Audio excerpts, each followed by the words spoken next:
Mesdames, Messieurs, bonsoir et merci de suivre le 20h de la télévision du Burkina. À la une de l'actualité ce soir, les hommes politiques devraient s'inspirer de Daniel Wezin Coulibaly. Ces mots du président de l'Assemblée nationale saluent la mémoire de l'homme qui a incontestablement marqué l'histoire politique de la Haute-Volta. 60 ans après la mort de son devancier, Alassane Bala Sakandé lui rend hommage sur la terre où il repose depuis 1958. Nous consommons de plus en plus, mais sommes-nous sûrs de la qualité des biens et services consommés? L'assurance qualité est pourtant la première chose que devrait rechercher toute entreprise et cela passe par la certification d'entreprise. Comment s'établit-elle? Quelles sont les démarches à suivre pour aboutir à la certification? Autant de questions qui seront abordées avec notre invité ce soir, M. Jean-Paul Karama. Il est le directeur de la normalisation et de la certification.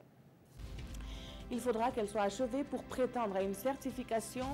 Les routes nationales 3 et 4 sont toujours en chantier. À Ouagadougou, pourtant, au lancement des travaux, 18 mois était le temps prévu pour offrir de meilleures conditions aux usagers. La faute aux procédures, crie le responsable du chantier que nous entendrons dans ce journal. La province d'Idleb, ultime bastion insurgé dans la Syrie, en guerre, a été frappée par des raids aériens russes. L'aviation syrienne a également largué une centaine de barils explosifs sur le secteur. Des bombardements qui interviennent au lendemain de l'échec d'un sommet tripartite sur le sort de cette province. Bienvenue à tous. Vous le savez, une délégation d'hommes d'affaires a accompagné le président du Faso en Chine pour sa visite officielle. Leur présence est justifiée au cours d'une soirée où les mondes économiques burkinabés et chinois ont amorcé une nouvelle ère de partenariat. Les Chinois peuvent compter sur l'engagement du président du Faso qui leur assure les garanties pour un meilleur investissement au Burkina. Yacouba Gamene, Jean-Emmanuel Oudraogo. Une soirée d'échange pour rapprocher hommes d'affaires du Burkina Faso et de la Chine.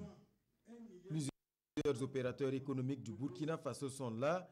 Ils sont tout aussi nombreux côté chinois, curieux d'en savoir davantage sur la destination Burkina. Infrastructures, aviation, santé, télécom, autant de secteurs et bien d'autres encore qui intéressent les hommes d'affaires chinois. Le président du Faso et quelques membres du gouvernement sont là et le message se veut rassurant. Le Burkina Faso créera toutes les conditions nécessaires pour que les investisseurs se sentent rassurés, puissent investir et contribuer également au développement économique de notre pays.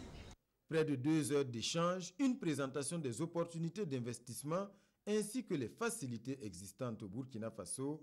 À l'arrivée, la soirée d'échange est une réussite. Je trouve que c'était déjà une très belle rencontre, vu la participation massive, en tout cas des opérateurs économiques chinois qui ont répondu à l'appel. Et puis du côté burkinabé aussi, je pense qu'ils étaient contents. Donc c'était une première rencontre, une première occasion de les mettre ensemble. Et là, je pense que nous allons avancer sereinement. De part et d'autre, les ponts sont jetés. Désormais, la balle est dans le camp des hommes d'affaires des deux pays, appelés à saisir les multiples opportunités. Ce que nous souhaitons, c'est qu'il y ait un partenariat et que les Chinois qui veulent investir au Burkina ne viennent pas investir seuls, mais qu'ils viennent investir avec des partenaires burkinabés pour permettre un transfert de technologie et un transfert de savoir-faire, afin que nous puissions également acquérir cette maîtrise de la technologie pour le développement des activités au Burkina Faso. Relations économiques et diplomatiques avec des risques zéro. Mais par rapport aux avantages qu'on peut tirer en termes, je dirais, d'investissement, de création d'emplois par ailleurs, et également d'ouverture pour nos exportations, je crois que les craintes peuvent être, à mon avis, relativisées. Comme vous le savez, déjà, les entreprises burkinabées, les Chinois sont en partenariat, ce qui a donné les chiffres que vous avez vus. Il y a eu près de 250 à 300 milliards d'échanges en 2017. Donc ça ne fera que de renforcer ce partenariat-là. Donc c'est parti pour, en tout cas, le développement des relations commerciales entre le Burkina et la République populaire de Chine. Les échanges économiques entre le Burkina Faso et la Chine n'ont jamais cessé, mais avec ce rétablissement des relations diplomatiques, il devrait connaître un coup d'accélérateur. Et après ces échanges, les deux chambres de commerce entendent jouer pleinement leur partition. 2h30, c'est le temps qu'ont duré les échanges entre les populations de la ville de Sia et le président de l'Assemblée nationale. Elles étaient représentées par toutes les composantes de la société et les populations ont surtout axé leurs doléances sur le développement de la région. Ce qu'il faut retenir est condensé dans ce reportage signé Kassoumi Logo et Moumouni Barou. Les 72 heures d'activité du président de l'Assemblée nationale, Alassane Bala Sakandé, dans les Hauts-Bassins, sont aussi marquées par cette rencontre avec les forces vives de la région. Nous sommes venus, nous avons parlé avec les forces vives de la question des travaux à l'hémicycle, ce que nous faisons au niveau de l'Assemblée. Parce que c'est cette proximité que nous cultivons aujourd'hui, donner l'information, aller vers les populations pour expliquer ce que nous faisons et recueillir aussi leurs avis par rapport au travail qui est fait à l'Assemblée. Deuxièmement, nous avons parlé de la collaboration avec les forces de défense et de sécurité. Comme nous le disons, nous n'arrêtons pas de le dire, notre pays est attaqué et nous devons compter sur ces hommes-là. Ils comptent aussi sur notre soutien, sur notre collaboration pour pouvoir défendre notre territoire. Le président de l'Assemblée nationale n'a pas occulté les notions de la paix et de l'entente. Sans paix, on ne peut rien entreprendre. Sans paix, on ne peut pas se retrouver ici. Et pour finir, j'ai demandé aux hommes politiques de Bobo l'union des fils de Bobo. Parce que ce sont les populations qui les ont élus. Ce sont les représentants de la région. Et donc, les populations ont besoin que ces hommes politiques-là s'entendent. Et comme il fallait s'y attendre dans ce cadre d'échange direct, les forces vives ont égrené un chapelet de doléances relatives aux fonciers, à l'éducation et aussi aux questions liées à l'autonomisation de la femme. Et avant même de quitter la salle, d'autres doléances ont déjà trouvé réponse à la grande satisfaction de la population. Nous avons demandé à ce qu'ils nous donnent des vivres. Ça a été fait. 100 tonnes de vivres pour les femmes de la province du Houé. Et encore, nous avons demandé à ce qu'au niveau de la maison de la promotion de la femme, que ça réponde aux normes. Une maison de formation, d'apprentissage qui peut nous permettre d'obtenir des revenus mensuels pour subvenir aux besoins dans nos foyers. Et ça aussi, ça a été pris en compte. Cette connaissance du terrain par les parlementaires pour découvrir les réalités des régions sera davantage renforcée selon le président de l'institution et c'est aussi une manière, dit-il, de se familiariser avec la population pour espérer un développement durable. Et cette visite du président de l'Assemblée nationale a aussi été mise à profit pour saluer la mémoire d'un homme. Daniel Wezin Koulibaly est un devancier, dira Alassane Bala Sakandé, un homme qui inspire et qui devrait inspirer les hommes politiques d'aujourd'hui. À l'occasion du 60e anniversaire de la disparition de l'homme, la délégation de l'Assemblée nationale s'est rendue sur la tombe de celui qui a été plusieurs fois député de la Haute-Volta, Drissa Traoré et Moussa Sano. Grosse émotion ce vendredi 8 septembre 2018 au cimetière municipal de Bobo-Dioulasso. 60 ans jour pour jour après sa disparition, Daniel Wezin Koulibaly reçoit les hommages d'une autorité de marque, le président de l'Assemblée nationale du Burkina. Nous venons là pour dire que nous voulons en tout cas nous inspirer de son exemple et pouvoir continuer l'œuvre qu'il a commencée pour la Haute-Volta d'antan, le Burkina Faso aujourd'hui. Donc c'est un exemple pour nous et il était tout à fait normal et c'est un devoir pour nous de venir en tout cas nous incliner, respecter sa mémoire et inviter les uns et les autres, surtout les hommes politiques, à suivre l'exemple de feu le président Daniel Wezin Koulibaly. Cette marque de reconnaissance est bien appréciée par la famille de Daniel Wezin Koulibaly, une famille qui ne manque pas de mots pour saluer ces gestes du président de l'Assemblée nationale. Nous voudrions remercier Monsieur le Président et toute la délégation qui l'accompagne d'avoir voulu bien prendre sur leur temps pour venir déposer une gerbe sur la tombe du président Wezin Koulibaly. Nous en sommes très reconnaissants. Monsieur le Président lui-même a dit qu'il n'a pas connu le président Wezin Koulibaly et nombreux sont les jeunes qui n'ont pas connu le président Wezin Koulibaly. Peut-être que, comme disait quelqu'un, si on veut que les hommes comprennent, il faut qu'ils apprennent à se souvenir. Un message déjà bien compris par le président de l'Assemblée nationale pour qui Daniel Wezin Koulibaly aura incontestablement marqué l'histoire de la haute volta aujourd'hui pour Burkina Faso. La délégation s'est aussi rendue dans les locaux de la radiodiffusion télévision du Burkina de la région des Hauts-Bassins. Alassane Bala Kandé promet plaider pour que la RTB de Hauts-Bassins, ce relais de votre chaîne publique, puisse poursuivre sereinement sa mission. Résumé de cette visite avec Manekayen, Dramanso et Moussa Sanon. Le président de l'Assemblée nationale, présentateur du journal et invité d'une émission interactive, Alassane Bala Kandé est en immersion à la RTB de Hauts-Bassins, une occasion pour lui de s'imprégner des conditions de travail des agents de ce média.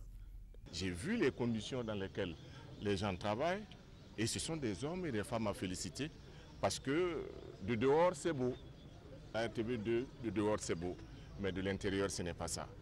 Et donc, en tout cas, nous tenons à encourager le directeur régional et tout son personnel pour les efforts abattus au quotidien, pour donner l'information juste, l'information vraie aux populations. Cette visite du président de l'Assemblée nationale est bien accueillie par le directeur de la RTB de Hauts-Bassins qui compte sur le soutien de l'institution de Bala Kandé pour jouer pleinement sa mission. Nous avons des équipements qui aujourd'hui ne répondent pas tellement aux normes techniques et technologiques. Voilà, et nous avons présenté cela au président de l'Assemblée. Et c'est très capital dans le monde où nous sommes aujourd'hui. À l'heure du numérique, du tout numérique, il faut que la RTB2 soit au diapason de cette évolution pour satisfaire au mieux ses téléspectateurs et ses auditeurs. Le président de l'Assemblée nationale rassure les agents de la RTB2 Hauts-Bassins de son plein soutien. En attendant, il invite ce média à poursuivre dans le professionnalisme. Le dossier de ce journal s'intéresse à la certification d'entreprise, une nécessité pour celles qui désirent s'exporter à l'international et une assurance pour les consommateurs des biens et services de l'entreprise. Quelles sont les démarches à suivre pour aboutir à la certification au Burkina? Roger Cam et Vincent Kenrobeogo nous éclairent. Des produits de qualité, c'est ce que recherche le consommateur. Si dans nos marchés, les clients peuvent paraître peu regardants, ce n'est pas le cas ailleurs, notamment sur le marché international. Une question de certification se pose et à l'APEX, l'agence de promotion des entreprises, c'est une donne à prendre en compte. Quand on parle de certification, c'est pour dire que l'entreprise, en tout cas, a atteint un niveau excellent. Le produit qu'on veut mettre sur le marché est de qualité.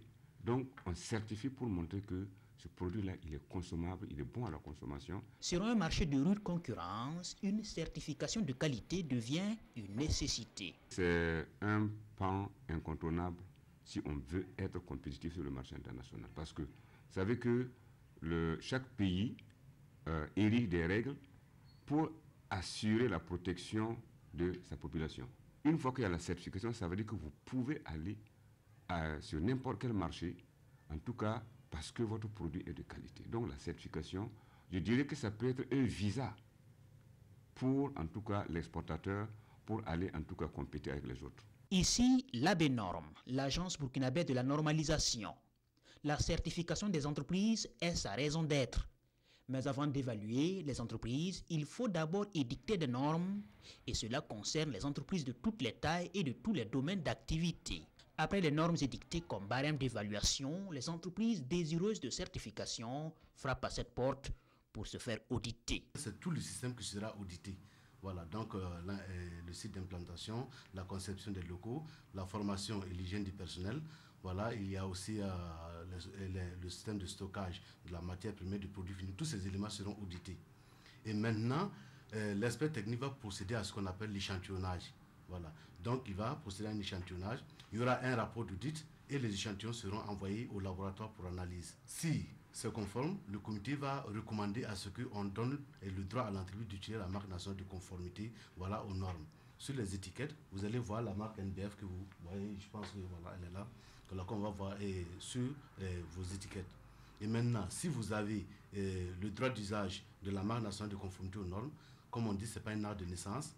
Voilà, à un certain moment, on va voir est-ce que la dynamique de qualité est maintenue au sein de l'entreprise. Question, les entreprises burkinabèses sont-elles promptes à faire auditer leurs standards de qualité? On a des signaux positifs parce que déjà, on a À ce jour, déjà, 2 entreprises qui sont certifiées, mais en réalité, c'est 3 produits. Pourquoi c'est encourageant? Parce que le processus n'est pas aussi ancien que ça. Il se trouve que avec la création de l'ABNOR, l'Agence burkinabé de la normalisation, il y a un pan, il y a une avancée, il y a la sensibilisation et l'information pour permettre en tout cas aux entreprises qui veulent en tout cas aller compétir sur le marché international.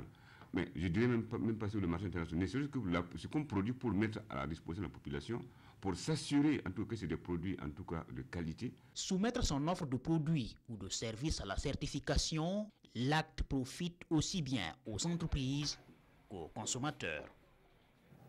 Professeur Jean-Paul Karama, bonsoir. Bonsoir. Alors, vous êtes le directeur de la normalisation et de la certification. Première question, quelle est la différence entre ces deux termes, normalisation et certification? Merci pour l'occasion que vous nous offrez pour parler de la normalisation et de la certification, outil indispensable au développement de tout pays. Et la normalisation, c'est quoi? C'est un outil d'accompagnement.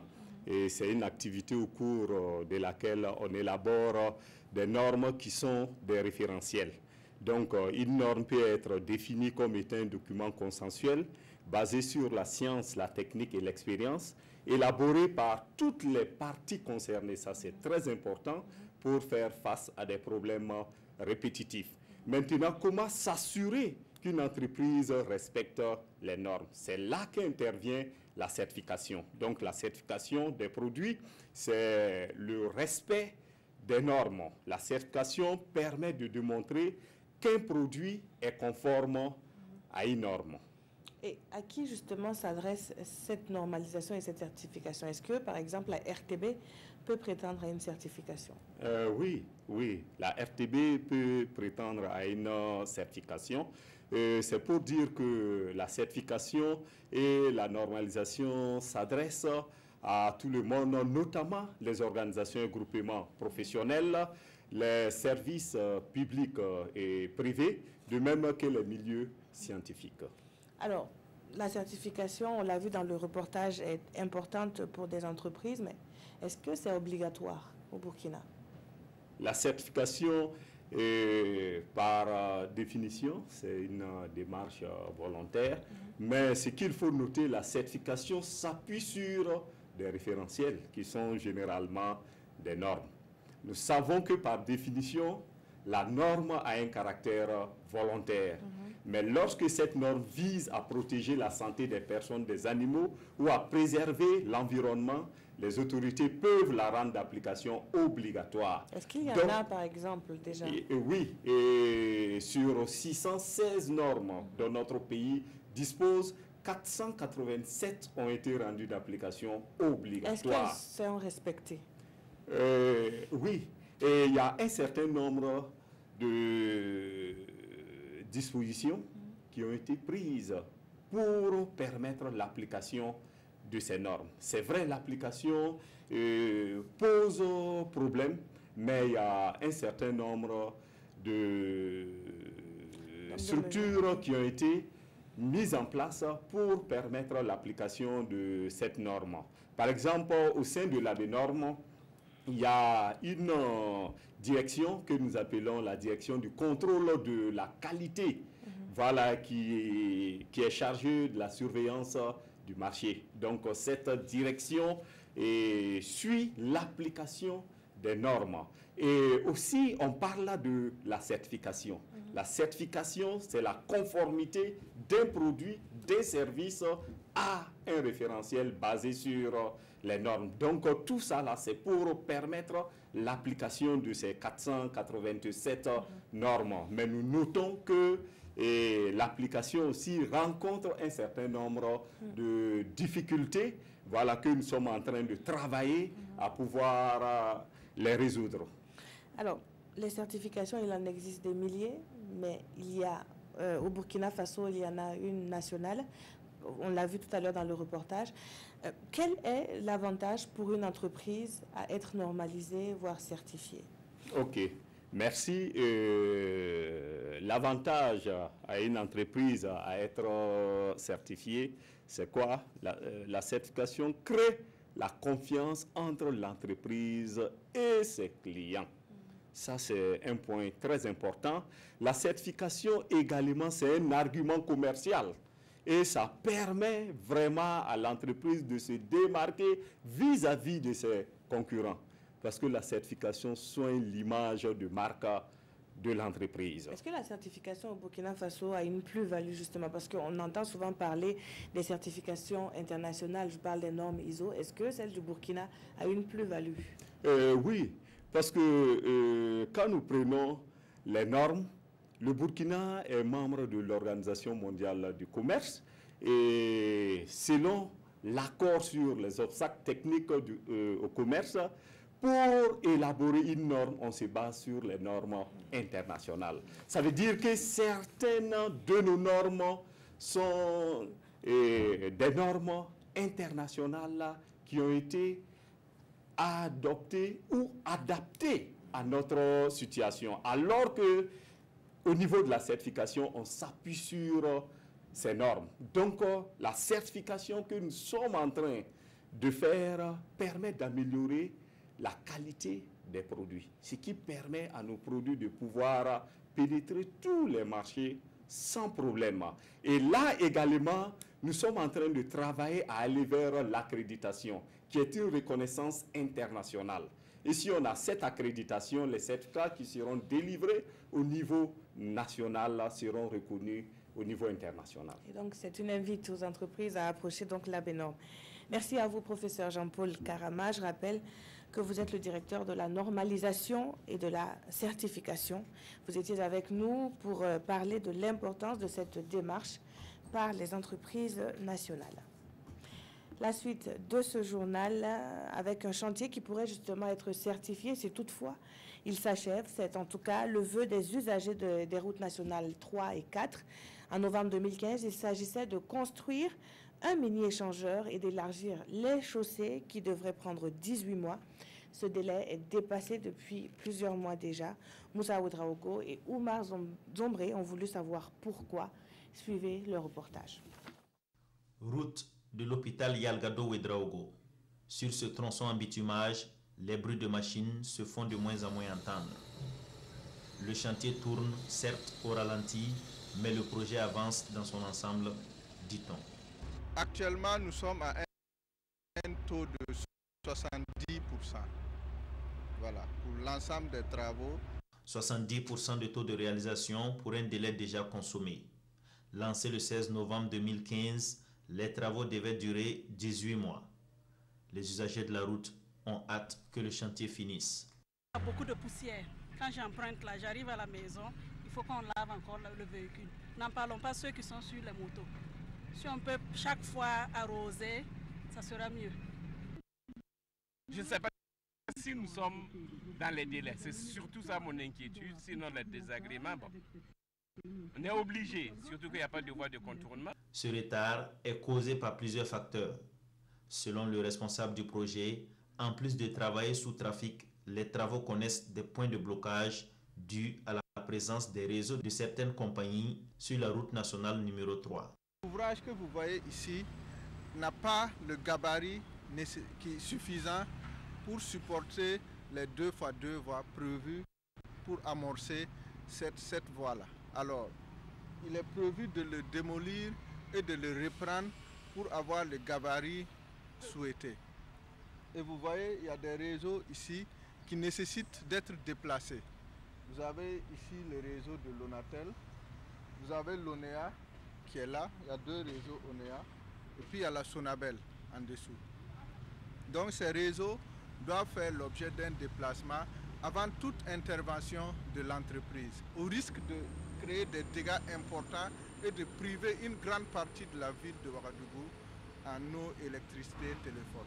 Des démarches ont été entreprises auprès des concessionnaires pour le déplacement de ces réseaux. Les démarches sont en cours, mais c'est des procédures internes aux différents concessionnaires que nous ne maîtrisons pas en tant qu'entreprise. Nous attendons juste que ces emprises soient libérées et que nous puissions travailler. Nous sommes au cœur de l'ouvrage. Après la construction de ces piliers, la phase de coffrage du mini-échangeur va bientôt débuter. dire que les usagers vont devoir encore s'armer de patience. La grande inconnue de ce chantier reste la date de fin des travaux. Plus d'une année après l'expiration du délai initial, Tal Abdelaziz hésite encore à donner un nouveau délai. Pour lui, le sort des travaux dépend de la réaction des compagnies qui possèdent des réseaux sur l'emprise des voies bitumées. Voilà donc un reportage signé Oumar Zombré. L'instant solidarité de ce journal nous conduit à Djibo, dans la province du Soum, région du Sahel. La chef du département de la solidarité nationale y a remis 120 tonnes de céréales aux femmes en situation de vulnérabilité. Elles sont plus de 1000 à bénéficier de cet appui du gouvernement, nous disent Ama Faïsal Sissé et Lazare Sanou.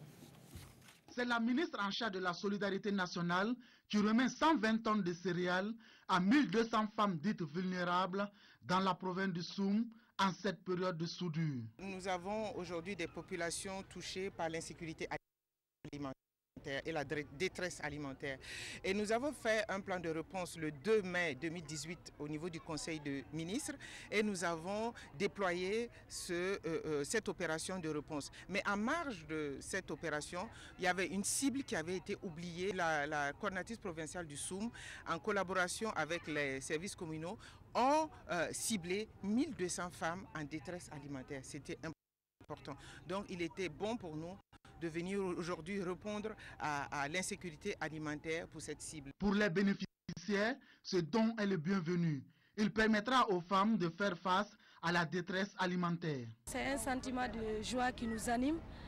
Et je sais que aussi c'est le même sentiment de joie qui anime les bénéficiaires et l'ensemble de toutes les femmes de la province, que le ministère ait en tout cas entendu notre cri de cœur et nous apporte cet appui pour la période de soudure que nous traversons certainement.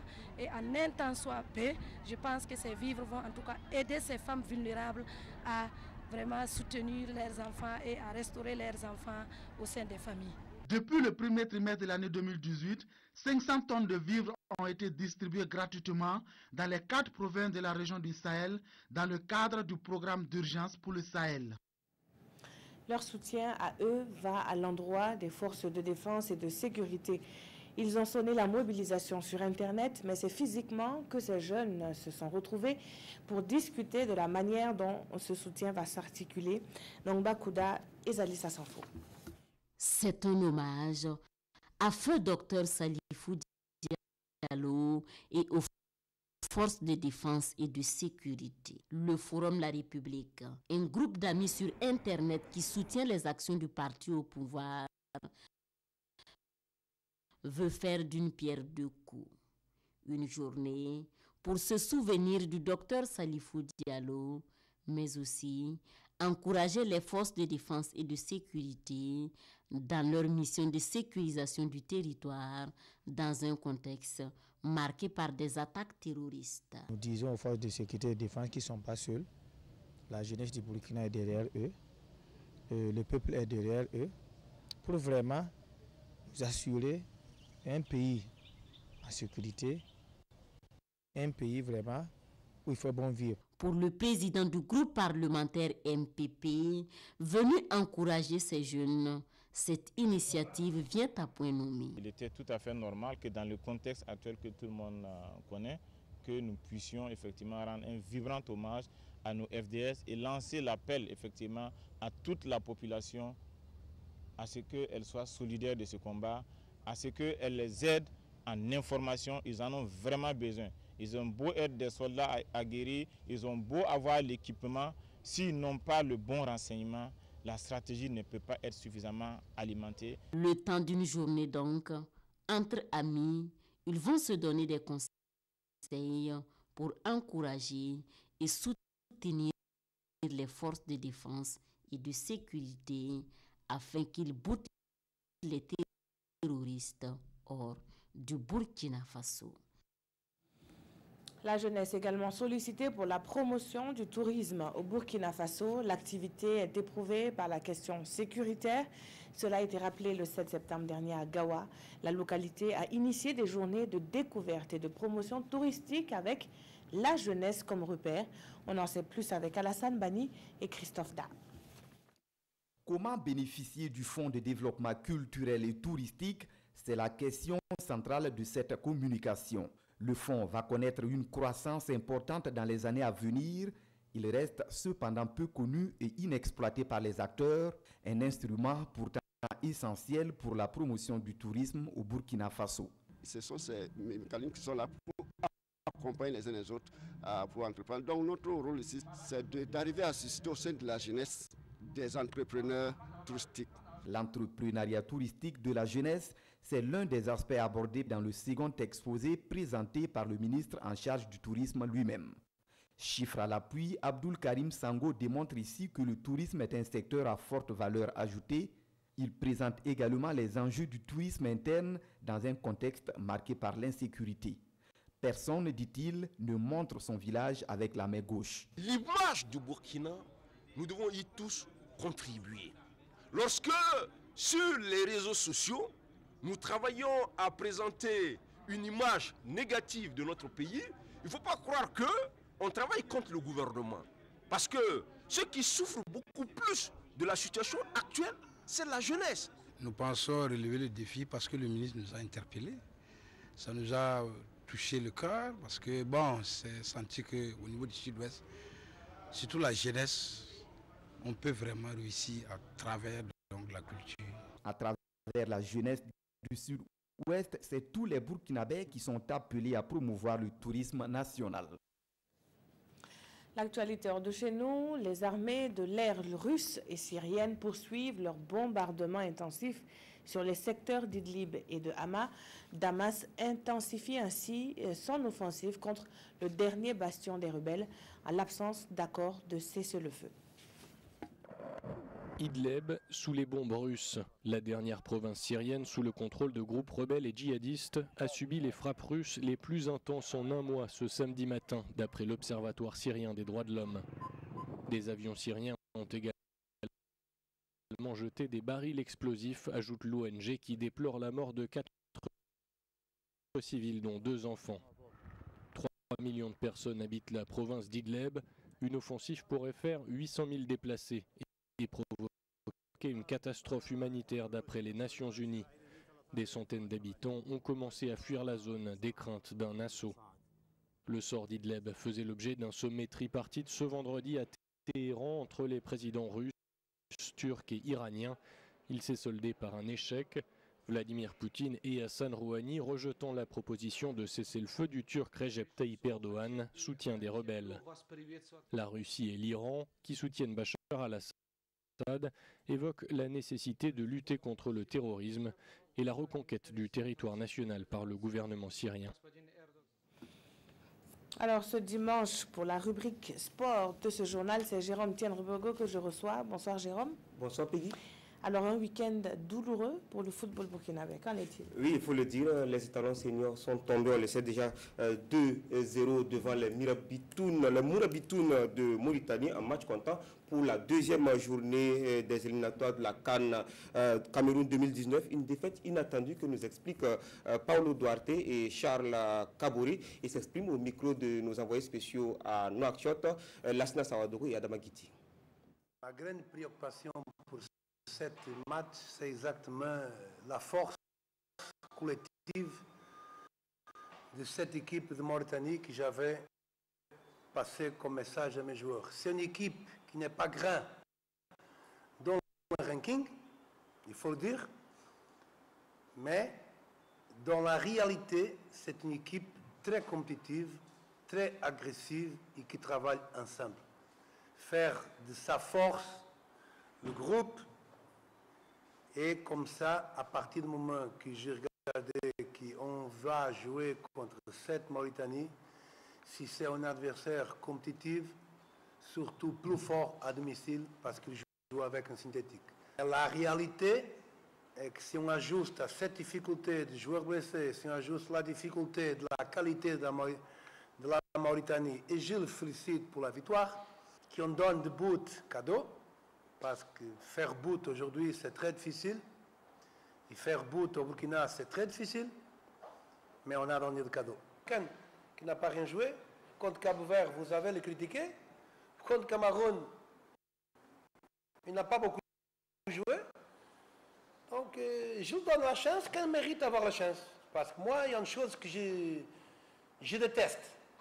C'est qu'un joueur sain qui ne va pas jouer, il se bat à fin.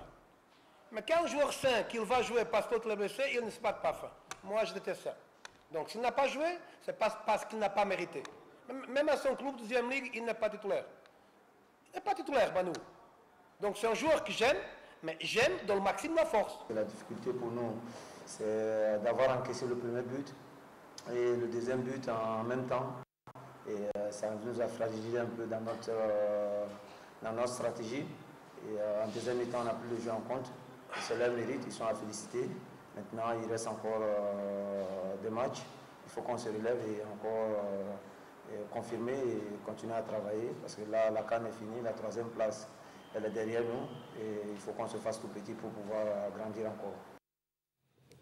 Voilà, donc il faut descendre de son nuage pour affronter la réalité. Il reste encore 4 matchs. La première place est encore jouable, à condition bien sûr de gagner les matchs qui viennent. Dans l'autre match de ce groupe I, l'Angola a battu le Botswana, 1-0. Le classement donne donc la Mauritanie première avec 6 points plus 3. Le Burkina est deuxième avec 3 points plus 0.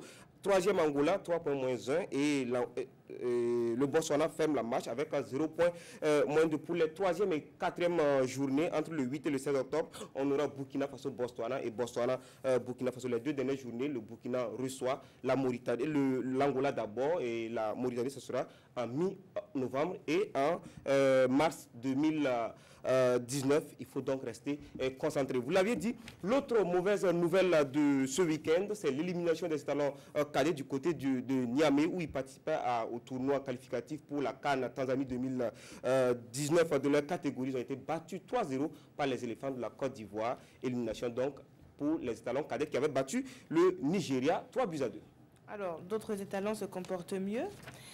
Sur le Tour de la Côte d'Ivoire et à la Coupe continentale, la Ostavara, c'est en République tchèque. Voilà, il s'agit d'athlétisme, c'est un tournoi entre confédérations, des sélections de confédérations. Marthe Kouala et Hugues Fabrice Zango représentent le Burkina Faso donc, dans la sélection africaine. Le champion d'Afrique triple saut, Yves Fabrice Zango, a offert 7 points donc, à l'Afrique grâce à son bond de 17,02 m et Marthe Kouala engrange 3 points en saut en longueur avec 6,60 et 2 points en 100 mètres haies. Donc pour la sélection africaine. Les étalons cyclistes, eux, participent sur le tour de la réconciliation de Côte d'Ivoire. Première étape courue entre Boaké, Katiola, Boaké sur 99 km 300.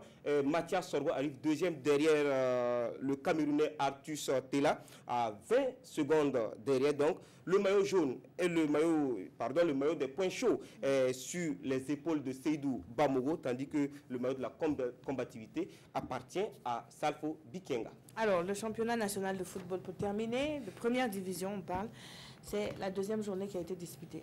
Voilà, l'AS Douane a nouvellement promu, s'est imposé 3-0 devant la GEB. L'ASFA Yenenga a assuré le minimum 1-0 devant la SECA de Koudougou. Même score entre l'AS Sonabel et pour l'AS Sonabel devant l'AS Police. Le RCK a pris le dessus sur le RCB 2-1. 2-1 également pour Salitas devant l'USCO de Banfora.